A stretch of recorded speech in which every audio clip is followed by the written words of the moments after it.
अज्ञानतिमिरन्धस्य ज्ञानञ्जनशलाखया चक्षुरुन्मीलितं येन तस्मै श्रीगुरुवे नमः। नमो ॐ विष्णुपदाय कृष्णप्रेष्ठाय भूतले श्रीमते भक्तिवेदान्ता स्वामिनिति नामिने। नमस्ते सरस्वती देवे गौरवाणी प्रचारिणे निर्विशेषशून्यवादी पाश्चात्यदेशतारिणे। जय श्री कृष्ण चैतन्य प्रभु नित्यानंद श्री अद्वैत गदाधर श्रीवासदि गौरभक्तवृंद। हरे कृष्णा कृष्ण कृष्णा हरे हरे, हरे राम राम राम हरे हरे। हरे कृष्णा। तो आगे सुखदेव गोस्वामी जी भरत महाराज के मन के विचारों के बारे में बताते हैं। उनके मन में क्या क्या विचार उठ रहे थे जिसके कारण वो अपने आध्यात्मिक रास्ते से भटक गए। तो मन बहुत चंचल होता है, मन में अनेकों प्रकार के विचार उठ सकते हैं, लेकिन हमें बुद्धि का प्रयोग करके समझना चाहिए जो विचार भगवान की भक्ति के अनुकूल हैं केवल उनको ग्रहण करना चाहिए, और जो विचार भगवान की भक्ति के प्रतिकूल हैं उनको हमें छोड़ देना चाहिए। तो भरत महाराज सोच रहे हैं कि ये क्या भगवान की माया है कि समय के अनुसार जो भगवान की शक्ति है समय, उसके अनुसार अब ये छोटा हिरण जो है अब इसका कोई माँ बाप नहीं है, अब इसके कोई सगे संबंधी नहीं है, अब इसके कोई दोस्त नहीं रह गए हैं। तो ऐसी अवस्था में अब ये मेरे ऊपर पूर्ण रूप से निर्भर है। मैं ही इसके माँ बाप के बराबर हूँ, मैं ही इसके सगे संबंधी के बराबर हूँ, मैं ही इसका दोस्त हूँ।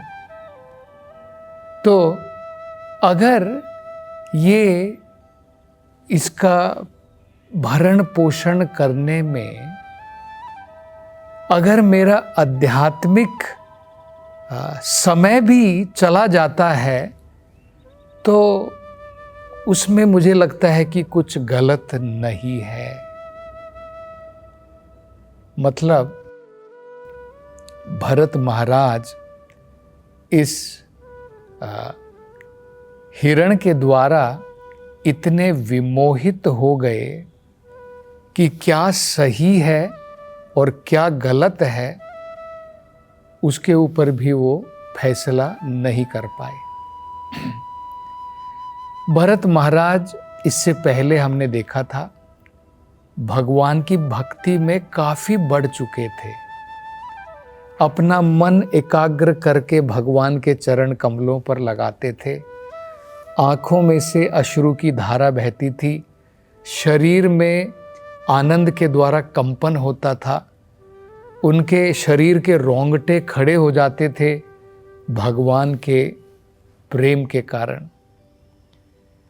तो ये हमें अंदाज़ा लगाना चाहिए कि अगर भरत महाराज इतने उच्च स्तर पर पहुंचने के बाद, इतनी प्रगति करने के बाद में भी अगर उनका कुछ समय के लिए पतन हो सकता है, वो रास्ते से भटक सकते हैं एक हिरण के साथ आसक्ति के द्वारा, तो हम लोगों का क्या कहना। हम तो भगवान की भक्ति में भरत महाराज की तरह हमने तो इतनी प्रगति नहीं की है। तो हमें कितना संभल करके चलना चाहिए, हमें कितना सतर्क रहना चाहिए, ये बहुत महत्वपूर्ण है। इस घटना से हम समझ सकते हैं। देखिए, ये तो स्वाभाविक होता है कि जब हम भगवान की भक्ति करते हैं तो हम करुणा में बढ़ते हैं, उसमें हमारी प्रगति होती है। भगवान के भक्त के लिए दया, करुणा ये स्वाभाविक है, लेकिन किस जगह पर करुणा करनी चाहिए, किसके प्रति करुणा करनी चाहिए, ये हमें समझना बहुत महत्वपूर्ण है। अगर हम यहां पर देखें तो एक भौतिक किस प्रकार से उस हिरण का न केवल पालन पोषण, अपितु वो कैसे आराम से अपना जीवन बिताए, उसकी देख रेख करने के लिए भरत महाराज ने अपना समय, अपनी शक्ति और अपना मन जो है एकाग्रता से दूसरी जगह लगा लिया। अगर हमको ये समझ में आ जाए कि भाई भरत महाराज ने हिरण के ऊपर दया दिखाई, क्या इस दया दिखाने के द्वारा भरत महाराज इस हिरण की आत्मा को कृष्ण भावनामृत बना पाएंगे? क्योंकि भगवान के बनाए हुए नियमों के अनुसार मनुष्य जीवन में तो हम कृष्ण भावनामृत बन सकते हैं, लेकिन जानवरों के जीवन में कृष्ण भावनामृत बनना वो बिना भगवान की कृपा के संभव नहीं है, आमतौर पर नहीं होता है।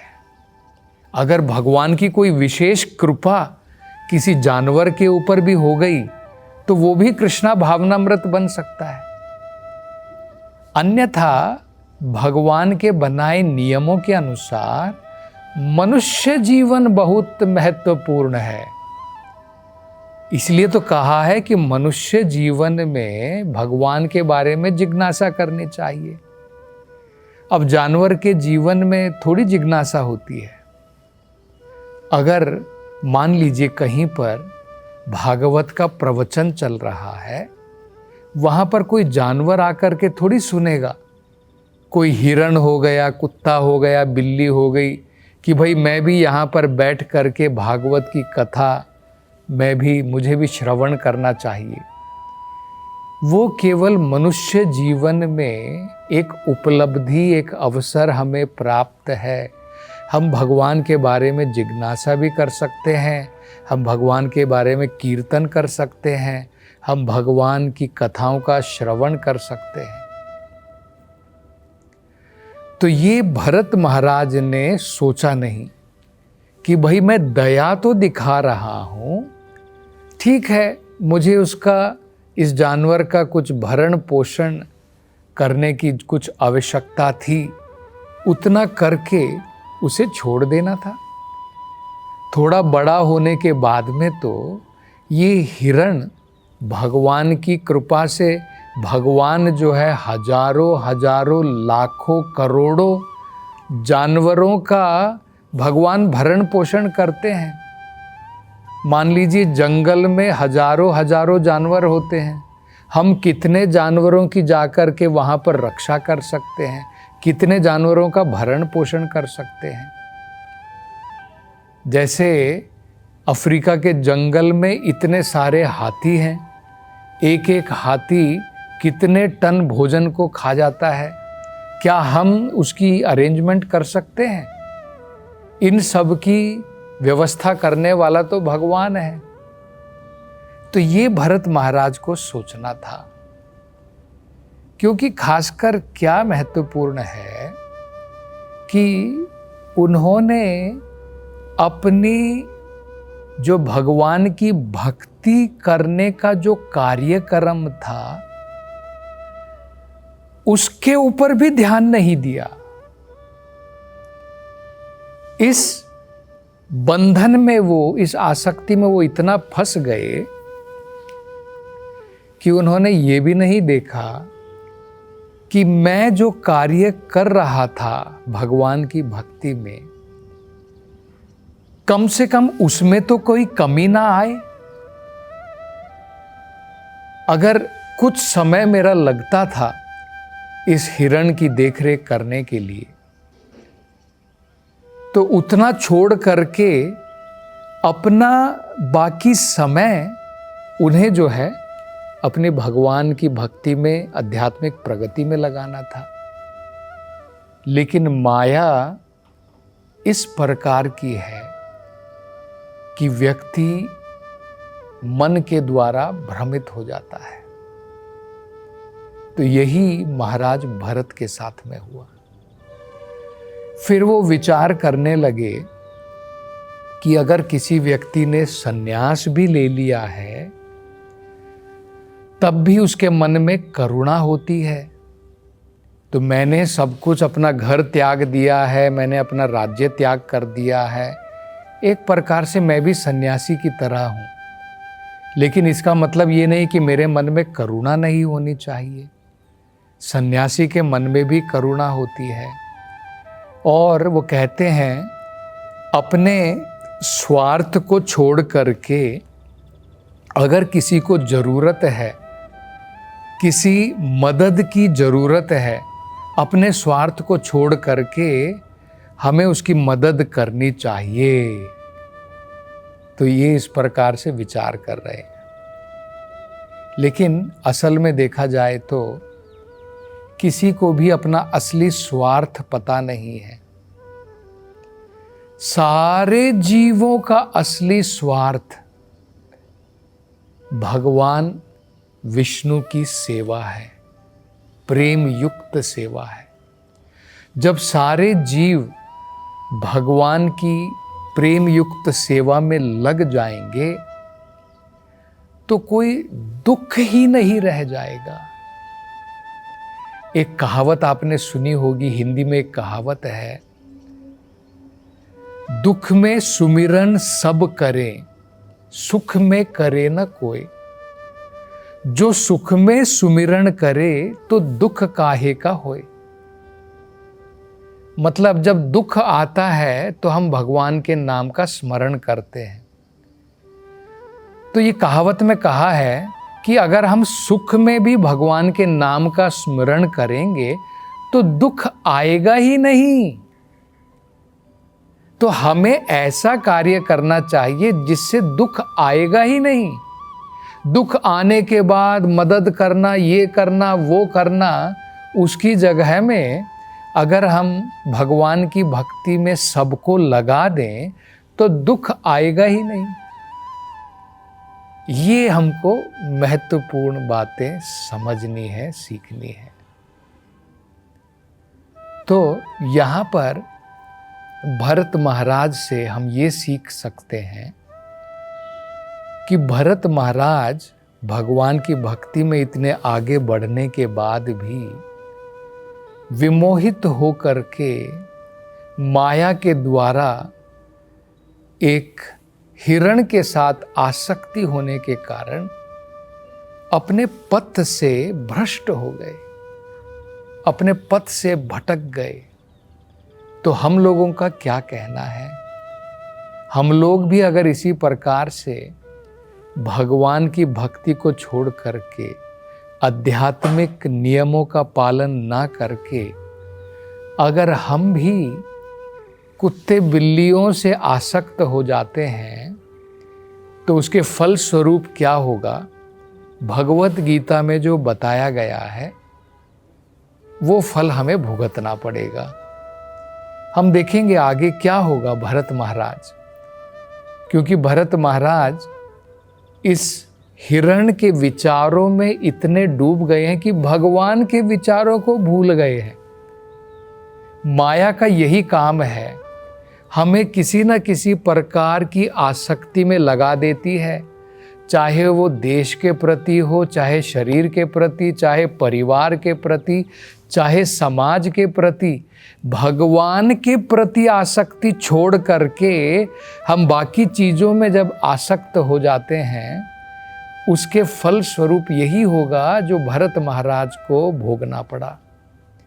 तो भरत महाराज को अब क्या भोगना पड़ेगा, आगे शुकदेव गोस्वामी जी बताएंगे किस प्रकार से जब वो भगवान के ध्यान में भी बैठने का प्रयत्न करते थे तो उनके मन में केवल अनेकों प्रकार के हिरण के बारे में ही विचार आते थे कि मैं भगवान के ध्यान में लगने का प्रयास कर रहा हूँ, पर कहीं ऐसा तो नहीं कि मेरा हिरण जो है, वो जो छोटा सा हिरण का बच्चा है, कहीं इधर उधर निकल तो नहीं गया है, कहीं जंगल में अकेला तो नहीं घूम रहा है, कहीं उसको प्यास तो नहीं लगी है, कहीं कोई जंगली जानवर उसे ना खा जाए। तो अनेकों प्रकार से अब उनका मन जो है भगवान से निकल करके माया के द्वारा भ्रमित होकर के दोबारा आसक्तियों में डूब गया है।